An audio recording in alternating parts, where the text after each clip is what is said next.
Hello. Hello. Nice, dude. Nice. Sick. I'm recording my voice. There we go. See, I'm good. Yeah. I'm fucking... Mate, I'm set. You don't even know about we're it. keen. We're keen beans. I'm a keen bean. We're corn I'm borns. a burrito bean boy.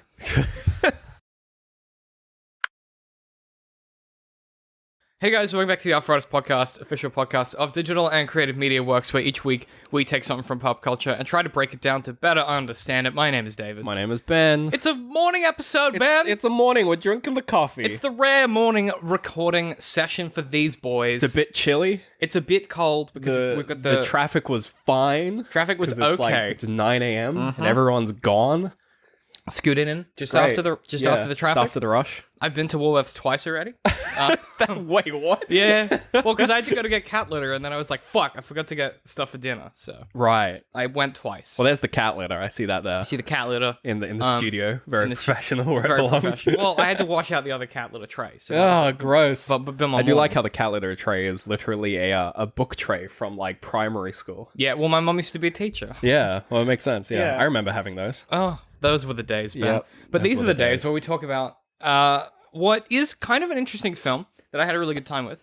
It's man, not really fantasy, but we, you know what? Fuck it. It came out, and we actually do have to You know talk what? about it. It's fantasy month, and it's my fantasy that we talk about it. Okay. So that's how we're spinning this This one. is David's fantasy. My fantasy is Natalie Portman and Oscar Isaac. Actually, that's probably true. Very attractive couple. Yeah, good point. Actually. But yeah, so this week we're talking about the fantasy of Annihilation. Annihilation. Annihilation. Very good film. So this film came out of nowhere. Well, it came out on Netflix. Cheeky sneaky. Yeah, Under the radar. apparently it just got like dropped by. Oh, excuse me, the coffee. It got dropped by like no studio wanted to run this in cinemas. I can imagine because it's Like so yeah, it's so not so cerebral. It's so like 2001, but like it's not Stanley Kubrick. So I don't know how. everyone's like, Like, no maybe not. thanks. I don't even know how you'd recommend this to people because it's such like Well- it's really good, but This was another film that Laura tapped out at, Oh, at really? a point you can probably guess where. the point where she tapped out. Was I it? mean, I don't know. well, actually, there was the point where we should have tapped out. Where did she tap out? She was wanting to tap out at the good old look at us, we're Prometheus cesarean section scene. Oh, that was deeply unpleasant. Yeah, did you just blank that out of your brain? Yeah. because that has been at the forefront I- of my mind for the past 2 days. There's white noise in my brain when that scene You're happened. just like, Actually, I wasn't that grossed out by it this time. I don't know why. this time. Have you seen it twice? No, as in versus the Prometheus scene. Yeah, neither. I don't know why. I had to walk out of Prometheus. I think it was because it was filmed by a handycam, and it was dark, and I knew that there was going to be alien shit inside. I think the nature of like the what am I looking at, like the witch, the Blair Witch-ness. Yeah, of it helps. kind of helps. Whereas like Prometheus is like Yeah. well lit, well cinematography, Yeah. like very high quality CGI. Here's someone getting a Yeah. laser cesarean. Though in hindsight, now I'm remembering when he puts his hand inside him and the tentacles move and no one above. Yeah. So I mean, it's in hindsight maybe. when he peels it off. and No. you just- We're not talking about this scene. Thank you though. We'll come back to it. No, we won't. Okay, so yeah, the film itself is weird because it's 2 hours long and it's pretty much perfectly paced. So the first half an hour is getting Natalie Portman into the shimmer. Yeah, the film as a whole is this sort of first person narrative of like going into this weird anomaly Yeah, and just being an explorer in an anomaly. It's not- it's not a particularly new idea. It's Yeah. Interstellar, Arrival. but it doesn't have the But kind it's of. really fucking good for a lot of reasons. I think it just doesn't have like the first thing that comes to mind when we talk about this film like as a story is like it doesn't have the same kind of like lofty. Like Interstellar, like is Christopher Nolan, so it has at the end it has like a meaning and it has like a thing that you learn about people and humanity and the human spirit. and Arrival is the same. And Arrival's Whereas the same, it's but like- this is just things are bad and there's aliens and we don't get it. It's fine. Arrival, it's like they solve the mystery. Like Right. they figure out, she learns how to like read their language, and like she changes quite drastically as a literal human being. Like she literally sort of transcends time because of the nature of the language. Versus this, which is just kind of like... she just comes out of it basically the a same. little bit fucked. But probably got alien shit in her. Probably. And I'm not okay with that. They're probably both aliens. Who knows? There was he they tell us, but... Yeah. There was a few moments in this where I, like... And maybe this just speaks to, like, the way that I enjoy, like, watching kind of complex stuff that doesn't explain itself. There was a few moments where I was like, what the fuck is happening? But I wasn't like, I'm annoyed the film hasn't told me. I was just like, oh, this is like part of the mysteries to learn. Yeah. There's like a lot in this film that it doesn't tell you anything. And some of it, if you try to like break it down, it gets really muddied. And you're like, yeah, because it's hard. Like, this doesn't really make any sense, or like these pieces aren't falling together. But like some of it, there's sort of explanations you can kind of build around this film to explain some of the stuff that happens. And like at its core, there is sort of a general understanding of what's going on. I think it's probably how we're going to make this talk about fantasy, because you can kind of look at this compared to stuff. This comes back to like the, you know, when we're talking about like Lord of the Rings doesn't have rules, whereas like when we talked about The Witcher, like The Witcher has rules. Where it's like this film, it doesn't have rules, or at least if it does, the film doesn't explain them. Doesn't tell you there's rules. Yeah, which it just sort of gives you little pieces, and like it gives you sort of clues as to like things that happen later in the film. Which is kind of, I think, more interesting than being told like don't cross the streams, and then at the end of the film you have to cross the streams. Like it's an obvious setup for an obvious payoff. Whereas a lot of the setups in this were sort of really subtle. Like even a lot of the setups in this were at first just seemed as like window dressing, just like oh that's weird. And then later on, you're just like, oh, that's important. You're like, oh, shit, that was really important. Yeah. Or even, like, to the extent where, with, what's Natalie Portman's character? Lana? Lena? We're going to have to pull up names. Lena. Yeah.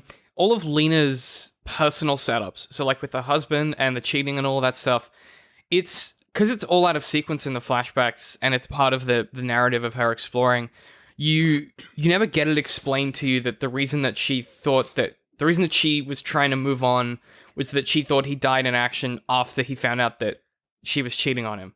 Like, there's all of this sequencing stuff that you learn out of order that means that you end up kind of having to work stuff out for yourself.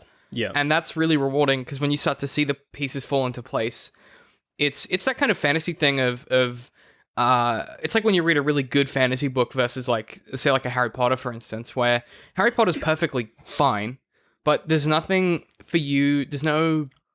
The pieces don't fall into place. You get told where the pieces go, and then they slot in. Whereas this is very much, as you watch it, you know, even to the extent where, like, you have the alligator come out, and it's like a normal-ass, creepy-ass alligator, and she shoots it.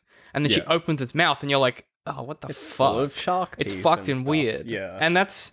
You're like, okay, cool. That could be just, like, an innocuous detail. But then it's...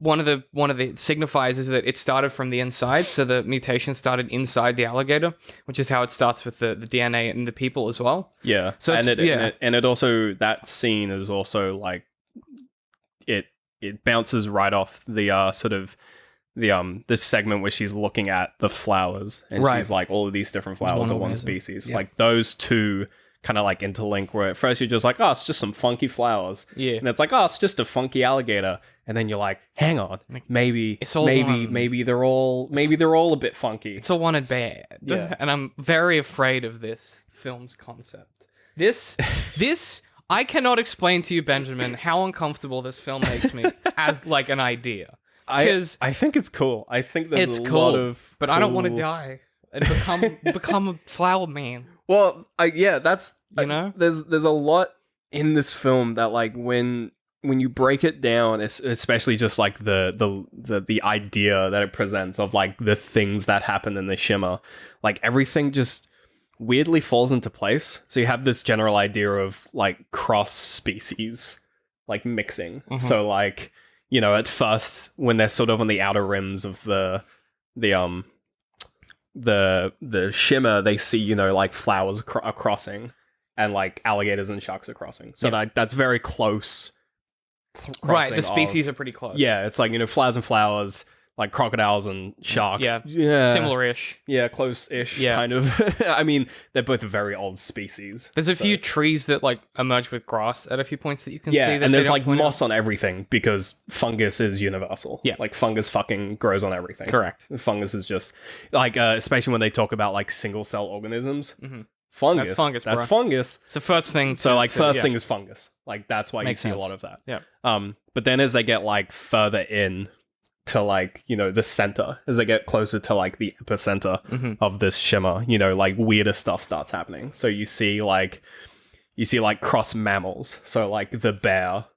That thing is scary. Man, that fucked me up. That's so weird looking. Well, just the fact that it takes on the cry of the no. lady. I thought you just meant the look, but the concept no, is the look is whatever. horrifying. Just the fact that it takes on the cry of That's the lady that it just killed. That's a horror villain creature thing. Yeah. That like even if that was just your film, like I reckon just a bear that just can mimic. Yeah, and don't get me wrong, I should go back and read this book because it seems like a great premise, but like, I want to read the book. I also don't want to read the book because I won't get scared. Because it seems like it's a scary idea. Well, like, I think if anything, they didn't hold back in this film. No, you don't. You don't say. Film. It's fucked. They didn't hold back at all. What I did think was nice though is like, yeah, even with that bear, like the concept of it, you were able to understand without anyone explaining to you how it had come to be. Like, and I think you had the setup of the alligator, which attacked them. Yeah. So a bear attacking them, bears attack people anyway. Right. Like that happens. But then it's got this kind of, it's still a bear, so it behaves like a bear. So if you don't react to it, it doesn't assume that you're prey. Yeah. So that's a function of like, and Lena, she works that out pretty quickly when they're tied to the chairs and stuff. But what's interesting is this bear has developed a new mechanism that will help it identify prey even better, which is to absorb the voice of different people and then to play it back. Yeah. In what I can only describe as one of the most like horrifying scenes I've seen in a long time, which is this thing just like right next to her face, screaming with her friend. I'm like, God damn it. That's brutal. Yeah, that's rough, man. That's not okay. That's some shit. Like, and then even to the extent where they did a cool red herring. So we've talked about this before, but for those of you who are like, I don't know any of the media words. Like in particularly in film, we don't really use it as much in storytelling. In books you call it like a false flag, but in films you have like what a red herring answers to mysteries. So like, say it's like a murder mystery plot. Yeah, there is always an obviously. Oh, there's always like it's like, oh, it's definitely that guy. And it's never that guy. It's always but then the chef. sometimes they'll like. But sometimes they'll like, do actually it was that guy, like, but not for the reason you thought. Or then like, every now and it's just like it's everyone. Everyone did it. Orient Express. We killed all together. We all did it. We killed a man. Yeah. So like that's the basic idea of a red herring. And in this film, the red herring is that you think the villain of the piece is going to be the girl who kind of starts to lose her mind and she ties him to the chair, and you think it's going to be this thing. At first, you always think it's like, it's the psychologist. She's nutty, and she's like the one who's always just like, we're moving out now. Like she's like the authoritarian. She just had cancer. That's all. Yeah, I thought that was a great twist. Also, because. You know, for a character like that to finally decide to go in, and Lena being like, "Why now?" That, and then for them to not tell you, like I kind of started to work it out before they told you she had cancer. I was like, she's just kind of like she's very brazenly like not caring about her own health. I'm like, she's sick or she's like she knows that she's running out of time. Yeah, well, even in like the dialogue with the that Lena has with the geologist, forget her name, is like. Like, yeah, they're all a little broken. Isn't that Shepard, the geologist? I did have the names. I don't think it's... it is Shepard. Yeah, because she's the one that gets got by the bear. She's the first one that gets got. Yeah, and she gets got... And I was, like, sad, because I quite liked her. She's an interesting... She was weird. Yeah. Yeah, she was weird. Yeah, they're all a bit weird. They're all a bit weird. Which, again, like... If you're talking about, you know, a cast... So, again, one of the biggest things that horror films struggle with is making you give a shit about the people. Because it's always like, we got a Hispanic guy, we got a black guy, and we got a hot girl. That's a cast. Yeah, I mean, and a white guy that's the hero. One of the comments that Laura made when Laura saw the first bit of this film and then the last bit of this film. She skipped all of the bear stuff. I just explained the bear stuff. She was like, not okay with the bear. It's not. No one should be okay with the bear. Yeah. So and she commented on how well-rounded Lena as a character is. Yeah, especially just like giving her moments to kind of just like be a bit vulnerable, because like situation's a bit fucked. She like Your husband's dead and cut up a boy. It's a bit fucked. But that's after thinking that he died right after that he found out that you cheated on him. Yeah. Like it's a very complicated web of feelings. And also, but also you're a soldier, so like there's layers. I know. To her character. And her Natalie Portman's acting in this is sensational. She plays soldiers really well. She plays scientists really well. And then putting it just together like is genius. Just do both. I was floored with how well they put her together. She does. Her She's really good in this film. Even just the small nuances of like her having mini breakdowns that she's trying not to have as she goes through different sequences. Or even just like moments where she clicks, like where she takes out the alligator. You're just like, she just goes damn. into soldier mode. She just murks it. You're like, fucking damn, motherfucker. That's so cool. That's insane. I know. I love that shit. Yeah. And people talk a lot about like, it's about representation and diversity and stuff. And this isn't for us to comment on, but to me, the thing that stood out and something that I just noticed, and I'm not saying it was good or bad or that it was necessary, but something I noticed is that most of this film is just women. Yeah, it's mostly and that's awesome. There's one main character who's male, and then main. There's like two male Oscar characters. Isaac, who was unconscious for most of it, and then the guy asking her the questions at the end. Yeah, which Wong. Yeah, which he was. I liked him. He was pretty cool. Oh, I mean, he did his part. Yeah, he turned up. Which again, that's not a good or a bad thing, but it's different. Well, in the context of the story in the film, it makes sense. Yeah, where they set it up where all previous expeditions had been mostly male, and then they also they run this simultaneous kind of like they run this parallel between the husband's like unit who went in, who was all male, and they see what happened to them, and then this unit which is all female, and like they you get similar scenes where it's like both of them get to the point where they're like, we're gonna cut someone up. It's just it ends differently and the circumstances are a bit different. Like they run parallels between what you see of this like male squad, which is they're all fucking dead except for one of them. And then this female squad, which is like they're all fucking dead except one of them. Except they're all dead. So there's that. What? Again, we'll talk about the ending in a minute. Yeah, I have a few more things I want to pick through in the middle. I have a few problems with the ending, but more just from a presentation perspective. Also, so do I. But we'll get to that in a second. I wanted to pick through just like a tiny bit more of that middle section, because middle builds are really hard to do. Evidenced incredibly well by the Hobbit films, where it's all middle. Doing the middle bit, like the middle bit of the story is most of the story, right? Middle build forms like 70% of your narrative, and it's also the least interesting bit, the most boring bit, and also the hardest bit to do well. Yeah. So like if you can nail the middle build, you're basically like you're in like the top 5% of writers. Like that's just the goddamn truth.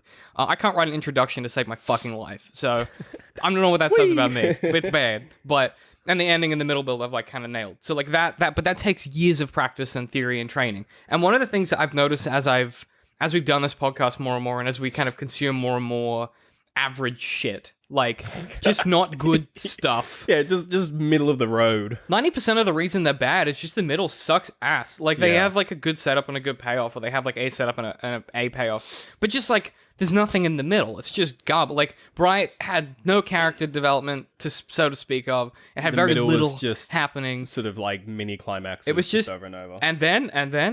Yeah. Like, and then they were in a gunfight, and then they were in another gunfight. Like there was nothing that happened. Yeah. Whereas this was the middle build was, it felt like one in my head, and this is just because of the way that the narrative was presented. In my head, the middle build is like one journey. Like it's them exploring the Shimmer, and it ends with her getting to the beach. Right? Yeah. It's not a sequence of events in my head. It's like this. It's like an organic narrative that I have that, like I couldn't pick out the, I know that they shot the alligator at the boathouse, and then they found the camp, and then but like it's not, I don't go, well, these 5 things were the events along the way. I think the middle for me of this film is it's a series of like intrigues that pay off later down the line, and even when it comes to like big major events like characters dying, they're played out with such little like gravitas in this film. Like there's no like, you know, when the first death happens, when geologist Shepard gets murked by the bear, it just happens.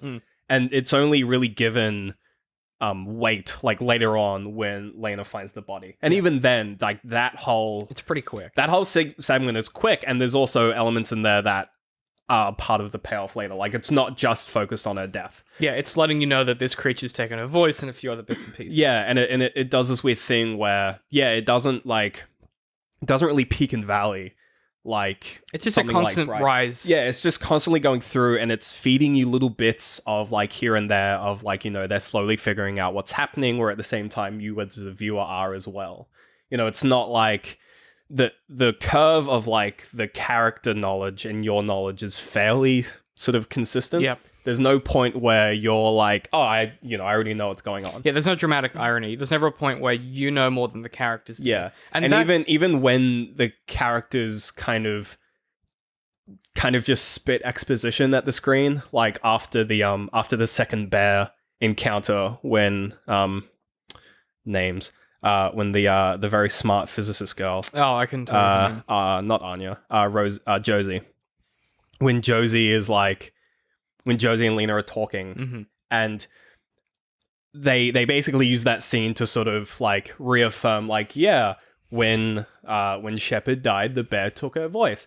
They don't just say, oh, I think when the bear died, when Shepard died, the bear took her voice. They have a Josie sort of comments where she's just like, she talks around it and just says, that sucks. Like, it sucks that that's what happened. And as like a viewer, if you didn't pick it up before, you're just like, okay, that's what happened. Right. It's subtly reminding you of like the thing that you've like if you didn't understand it, but it's not. So there's never like revelations. It's always just like, these are smart people. Which is they all understand what's going on. They don't have to tell each other because they're all smart people. It's such a brave, and this is ridiculous that it's brave, but like in film, you can't really do that. Like, because that doesn't sell. If you go like, hey, these are all smart people. Like this is why horror films suck usually. It's a bunch of dumb people, and you know more than they do, so they look like idiots the whole time. Whereas this is like, it's a bunch of smart people, probably smarter than you are, trying to work this out, and you're trying to work it out at the same time. Yeah. If you don't get it, that's fine. And usually, like they do it in a way where you as the viewer are kind of just working it out on a base level, where like you're thinking just like,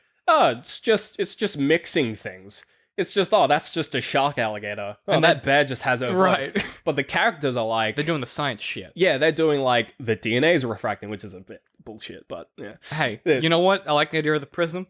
To be fair, the light is refracting. Yes. And the radio waves refracting is also legitimate. But we don't know. That makes sense. Could be magic, dog. Yeah, like aliens. So like magic. by extension, sure, DNA refracting. I'm okay with it. We're gonna throw a little bit of sparkle magic in conceptually, put it in the corner. Still not conceptually, it's fine. It's fine. Whatever. Don't worry about it. But yeah, they're not just like, oh, I think the species are mixing. Where you as the viewer of just like, no fucking shit. They're just like, X, Y, Z biology. Yeah, and when they find the plant people, it's just like if you Josie is just like, if you splice that, you would find human something DNA. I didn't even fucking know what it was. Human template.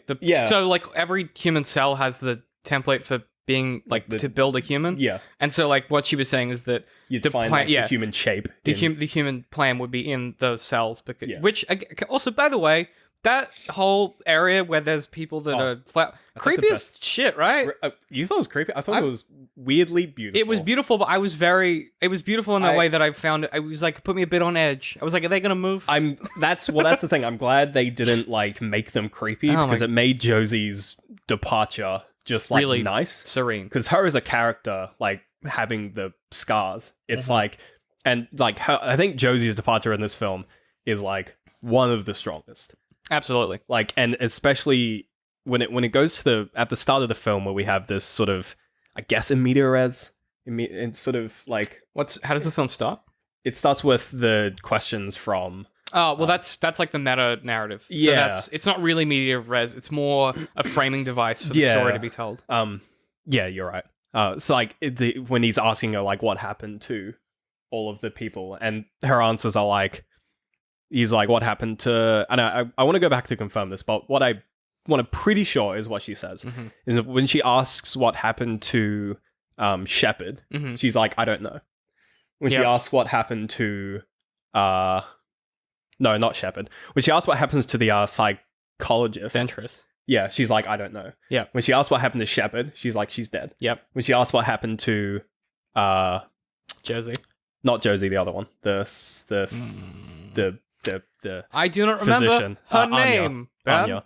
She asked what happened to Anya. She's like, she's also dead. Yep. And when she asked what happened to Josie, she's like, I don't know. Yeah. Which aligns with she saw Shepard die. She saw Anya die. Ventress became a weird Ventress became a thing, a weird orb, and Josie turned into a tree. Yeah. So the answer is I don't know was correct. Yeah, and it's a weird thing where like at the start of the film, you're just like, how does she not know? Like, what is the deal? And then as you get further in, you're like, oh, we actually don't know.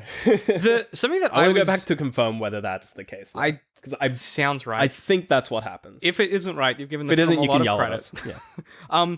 Yeah, we'll talk about the ending in a second, but something else I wanted to touch on briefly is they do this interesting setup with Oscar Isaac's character and Lena, where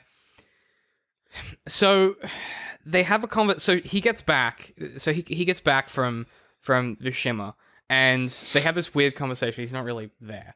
Then a few bits later in the film, you get this flashback to before he's left, and they're in bed together, and she's trying to convince him to tell her about the mission. Yeah. And you think initially that the reason that he doesn't want to talk is because he knows he's going to the Shimmer, right? You think that's why. And then later on, you find out that she thinks the reason he doesn't want to talk is that he's found out that she was cheating on him. And they do that a lot in this film, where you get a scene initially with her and Oscar Isaac, and then later on it's recontextualized, where they often will like flip the motivation, or they'll like completely change up what you thought was happening. Yeah. And that's a really hard thing to do, and I just wanted to acknowledge how well and subtly they did it in this film. Every time they did it... So subtle that I didn't even notice. Constantly. Like, all the time. Happened with every scene they were in together. I'll have to rewatch it to sort of pick up on the cues. There's a lot of nuance there, which I was really, like... I was so impressed by. The main thing I didn't pick up on was the flipping of the reason he doesn't want to tell her is that he doesn't know...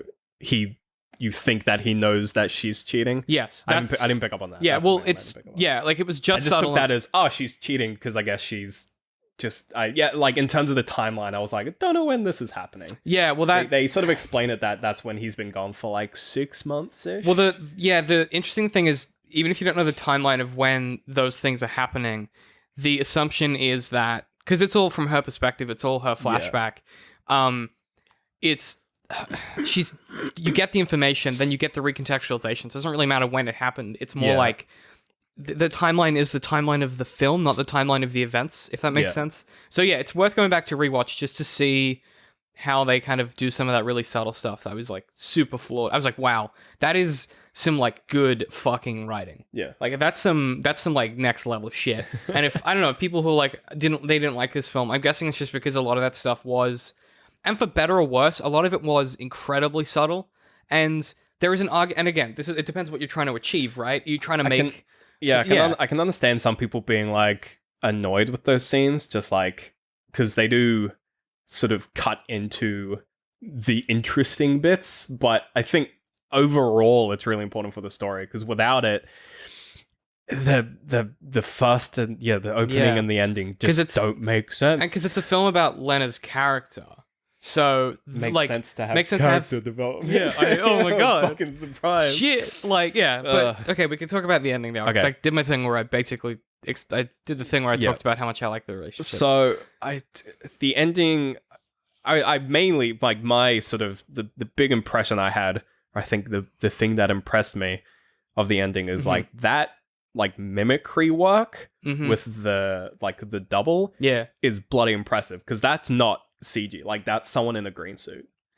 Like it's there's no because you can see the slight differences between the performances, I guess. Yeah, and they've obviously it's someone in a green suit. It has to be someone in a green suit, and they've just sort of put a texture on. Yeah, that's like just from a acting perspective. Incredible. And like a writing no less a writing, more like just like a blocking execution. Perspective. Yeah, like it's just very well done. Conceptually, again, horrifying. Oh yeah, because that entire scene, which is like 5 minutes long, has like probably the wildest soundtrack, if you could even call it that. Just noises. So weird. And like the way that it sort of shifts time and like the I don't know, like the payoff for the the fact that when the big sort of reveal at the end of the film, which again, I'm kind of like, I'm on the fence about them doing that in the first place. I don't know that it was necessary. They could have left it. It reminded me of The Thing.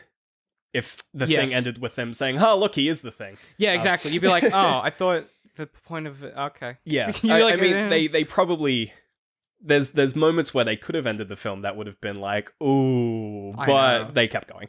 Fair enough. Whatever. Maybe it's in the book. If they just ended it with him going, "Are you Lena?" and she's just like, and just cut it there, or she walks in and she goes, "Are you whatever the fuck the husband's name is?" and he goes, "I don't know. I don't think so." Yeah. And then he's like, "Are you Lena?" and then it just cuts, and you're like, "Oh, yeah," because that's what you needed. That's a great. That'd be a great. There's so much intrigue. There's so much there's so many moments in that final sort of. It's not a fight. That final dance confrontation. I don't know. Confrontation. I guess where points where the sort of and it's all just from the build up of this film where you understand how Lena would react in certain situations where there's points in that because she gets knocked out twice. Yeah. There's 2 bits where she wakes up.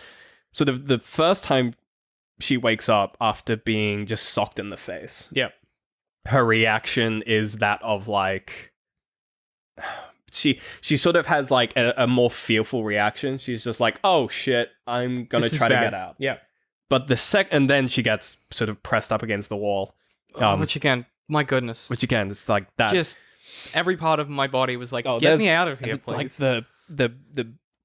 The bit where she passes out and then falls off the wall is weird. That's fucking ballet. That's some wild. The number of takes they must have done to get the creature to get the other actor to fall. It's incredible. Sort of fall in the perfect. Oh my god! It's mesmerizing. Yeah, it's incredible to watch. Yeah, it's enthralling. If you don't want to watch the film, because I know some people watch just the listen ending. to the podcast, just watch the last. Watch up to the point where, when she gets onto the shore.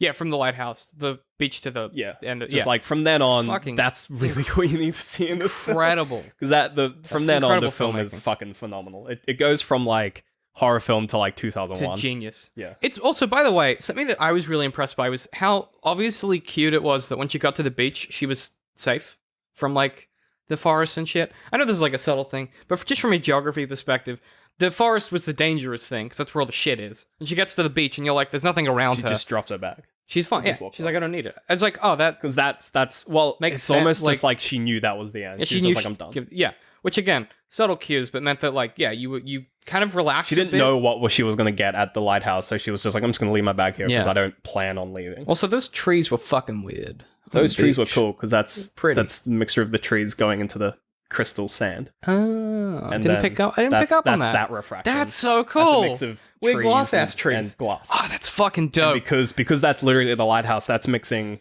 minerals, which is not even living, with trees. I didn't realize that. So that's why that's happening. That's so cool. Yeah. Fuck, this film's good. That's why that doesn't happen anywhere else. Oh my god. Because it's too far away from the center. Dude, that's so cool. And plus, it just looks fucking sick. It looks fucking dope. This film is so good. But the second time getting back to the ending, the second time she passes out, she gives this look to the clone that almost comes off as like a "what are you doing there" kind of situation, where it's just and as a viewer, you're like, you've been here before, you've woken up from being knocked out in this. Yeah. It's a weird thing where they run it twice, and you're like, why? She gets knocked out twice, and the second time it happens, you're like, again? And it has to be there's no other reason to do it, where it has to be that you have to compare the two moments of her waking up and being confronted with this clone.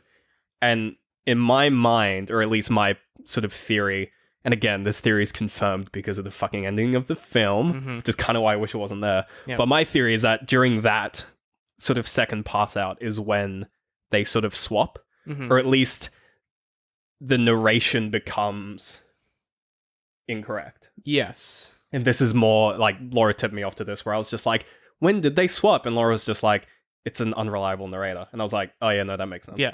Yeah, you're like, okay. Of course, the alien would be like, yeah, I killed the alien. I'm not the alien. What are you talking about? Right. It was the alien the whole time. The alien thinks she's Lena. Yes. Because she is. Which, again, that is... And similarly to how her husband willingly offed himself. Yes.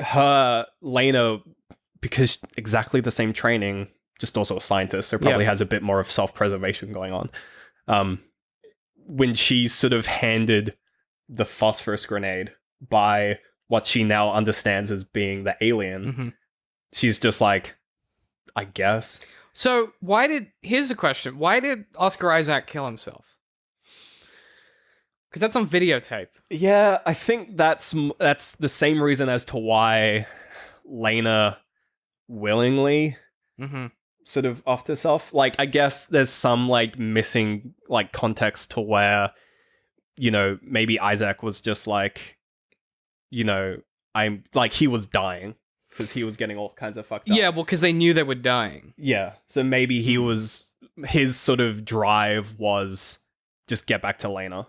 Because maybe he was at some point, he was just like, fuck this, get back to Lena. But then when he pushed through to the lighthouse, you know, maybe he had the same plan, go to the shore, follow the shore, get outie. Yeah. And when he went to the lighthouse and sort of was confronted with this unimaginable terror. Yeah, this just horror. He had the reaction of just like, I can't go any further, but my ultimate drive is to get back to Lena. So Alien Boy, take over for me. Yeah. Whereas Lena's drive wasn't to get back to her husband, it was to save her husband. Right. So when the alien, so, and I guess maybe at some point, you know, when they stare into that big blue orb or the big glowy orb, maybe it's just like, here's how you can get what you want. Maybe it's not even that. Maybe it's that it's taking a bit of their intention on board when it takes some of their DNA. Because and it sort of uses them as like a way to fulfill the intention. Yeah, because Lena, the alien Lena, then goes back to the husband to check that he's okay. So like that to me says that maybe it's picked up on some of her background, like radiation and motivation stuff. But background radiating. I didn't mean to say radiation. It's too late now. I meant to say motivation. I powered through it. Yeah. Yeah, I don't know. This is gonna keep me. I'm gonna have to go watch this again, or just read the book. Maybe the book. Yeah. A bit. I kind of want to watch the film again though, because I really I definitely think there's like the main. They've kind of moved interpretation, which I think is clever. Instead of the main interpretation coming from this film being, oh, was she an alien or not? Which is like what is hung around the thing, like John Carpenter's The Thing. Yeah. To this day, it's just like, is he, you know, instead of the film being like, oh, is he an alien? Is he not? It's almost as if like in The Thing, if they said, yeah, he is the Thing, but why isn't he attacking our main character? Yeah. Why is he just sitting there? Again. And that's what this film has done. It's gone, she's an alien, but then why did Lena willingly and why did burn they herself? Burn down the why did stuff she burn in the it down? shimmer? Like, instead of the question being so like just dumb and easy to, you know, film theory, is she an alien? Like that shit, it's more nuanced. Yeah. It makes the takeaway of this film being not just is not, but like why, which is always a better question. And all right, and it's not only just a better question, it's one that sticks around for longer, and the film gives you enough information because the film is a very deep look into Lena's character. So Correct. you're given 2 hours of information to sort of figure out this, and the whole film is based around her character. It's all about her. And her development. Yeah. So there's plenty of information. You just have to then go, what did she see when she stared into that orb? Correct. Like what was there that would have made her correct choose to go down the path she did? And you know, creating a question like that, fucking good. Such a good film. Creating a question like it's almost that, like a question like that would have been better if it's like if Doctor Who had a question like that instead of just Doctor Who. Yeah. If it was like, why? Yeah, why Doctor at all? Yeah. Which again, Russell T Davies. Again, like it's this, instead of being a question of who, like in The Thing. Yeah. It's a question of why. And that's fucking better. Do more of that. Just a lot more interesting. And that, like, not like, again, like... I feel like we could easily do a part 2 on why. Oh, we could, definitely. We should watch it again and then do a part 2. Come back. We might do a part 2 on why. I really like this I think there's actually... We can do some break it down. You could dissect. Oh, yeah, we should definitely do that. Yeah. I really like this film. Which... I don't like stuff a lot. We've talked about this so many times in the show. Yeah, I expected just to go in and be like, meh. But it's weirdly... I was wrapped the whole time. Yeah, it's weirdly sort of... It's mesmerizing. Yeah. Yeah. It's, man. Such a good film. I want to keep talking about it. But we have to do the. We have to stop. We have to do the thing. So have you got any recommendations this week? What have you been? Oh man, I checking did, out? but I completely forgot. Nice, classic Ben. I'm going to recommend the thing we just talked about. Which you do every week. I do it every week. Unless it's bad, and then you don't. In which case, I did, but I blanked. It's fine. It's fine. I've been listening to the new Decemberist album. It's very good. It's a jaunty kind of like sort of folky style music, but also mixed with like 70s like weird synth stuff. Oh, I know what I've been doing. I've been binging Captain Disillusion videos. Do you know Captain Disillusion? No. He was on the H3 podcast a few weeks ago. This guy has been running his YouTube since 2009, and he basically he dissects like VFX. And like he debunks like fake videos. Yeah. So if someone's like, oh, look at this crazy magic trick, which is like fake and using CG, he'll break down like exactly how it's done. Okay. And he's been doing it since 2009 and it has not changed in terms of like quality. Like it's a weird thing going back to his first video and just being like, this is the same. Yeah. And it's I get nearly 10 years ago. That's so he's crazy. And he's still doing And he's nailing it. Yeah. Yeah, that's he's cool. Captain Yeah. Disillusion. I like he's that. he's Check him OG out. YouTube. He's severely underrated. Yeah, no, I will check that out. But speaking of OG YouTube, BOO's back on YouTube again, which is Man, hot. that's a throwback. Yeah, so he's Jeez, that's a blast from the past. yeah. I mean, he's been making stuff pretty much for the same amount of time, but he Yeah. was on Twitch for a while because YouTube took all of his money. Which is fair. But he's back on YouTube, and his new videos are hot. They're good, and I'm like, oh, Minecraft's good. Like, oh no, it's good. we're gonna. What was out with the I don't remember. No, we're not gonna play Minecraft. I'm too old to play Minecraft. I can only watch there are some very old and very cringy Yeah. Minecraft videos. I don't know out where you there would on- even find them. No, neither. I actually don't know where they are. I don't know what channel they're on, but yeah, it's good to have him back, and it's yeah, he's great. I think the first piece of content that I was involved with Probably with you Minecraft. was a Minecraft video. Oh god, that was such a long time was ago. when I was we did like it was like a server. We had a let's Would've been play like- kind of. It was like a weird like community showcase. It was like thing that 7 we years had. ago. It was literally like 2010. Yeah. We've been doing this a long fucking time. It's been fucking terrifying. Yes. It's Don't been think too about long. it. Just don't think about it. But no, that's pretty much it. I've also started watching Jessica Jones season 2. Which Same. we're good. Yeah. We're starting. Did you watch season 1 or No. So we don't? It's not good. All right, we won't go back then. Season 2 is also not great. It's fine. Look, you know what? It's trash. It's Like just Jessica Jones. it's just nothing, and I really enjoy just chilling out and like Right. turning my brain off. And Yeah. it's like a noir kind of detective story, and I really like that. And I just really like watching Jessica Jones like chew scenery. She's just really good, and it's everyone in that show is really Choose the trailer. she chews like, everyone's she just face chews. off with her fists. It's got the wicked jawbones. Yeah, I know. Jaw muscles of steel. Steel jaws. That's pretty much it. Where can people find us, Ben? Facebook. DCMworks social. YouTube. YouTube.com/DCMworks. Twitter. At DCM_works. Patreon. Patreon.com/DCMworks. I was going to do a plug for our new, currently untitled Road to Infinity War podcast, but I thought I'd let you do it. Watch it. Okay. You've done it. You gotta listen to we gotta. Oh yeah. You can't watch it, you dipshit. Yeah. You already Open fucked to it up. suggestion is our Patreon Yep, you got only it. podcast. You got $3 it. plus a month. Get it. Yep. It's got a whole bunch of good old stuff like some part 2s and Some part 2s, yeah. there's a terrifying audiobook Oh god, called Interface, which is probably worse than Annihilation. And we got a currently untitled adventure Infinity War thing. You've nailed which all is, that. where we're watching every single Marvel Cinematic Universe film, and it's Oof. rough. And next week is Avengers 2 followed by Ant-Man, yes. which is a weird mix of films. Weird combo. And then after that we get to the good shit. I'm shit. so excited. And then whenever Infinity War comes out, we are done. We're not doing Marvel Mid-April. anymore. It's 25th It's of over. April, I think. Fucking seriously? Soon, dude. Oh fuck. We are running out of time. We're actually gonna have to start pumping out. I know, 3 a don't week. think about it. It's It's gonna be 3 next week until the film. Yeah. But yeah, check that out.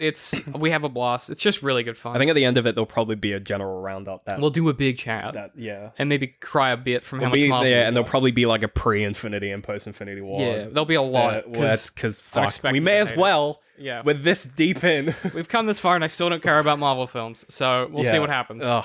Yeah, so you can check that out if you want. As Ben said, subscribe for $3 plus, and you get that. And there's about 40 bits of audio, like 40 additional episodes of podcasts you can listen to there. So stuff. Yeah, and there's also like behind the scenes videos. You get video essays a week early. In the case of the Star Wars one, 2 weeks early because it was really long and I needed time to finish doing the subtitles. So you can check that out if you want now. But yeah, that's it. If you want to follow us and get all of our stuff, the best place is the Twitter. That's where we tweet out our content. But if you want to follow us individually, I'm at DCM I Hate Pie. And I'm at Little Citrus. And we will see you guys next week. That was good. That was a good segue. Oh, thanks, man. That was like a... I stole it! It's not mine. Oh, really? I stole it. It's Zamet's from Sanspan's Radio. I fucking took it, bitch.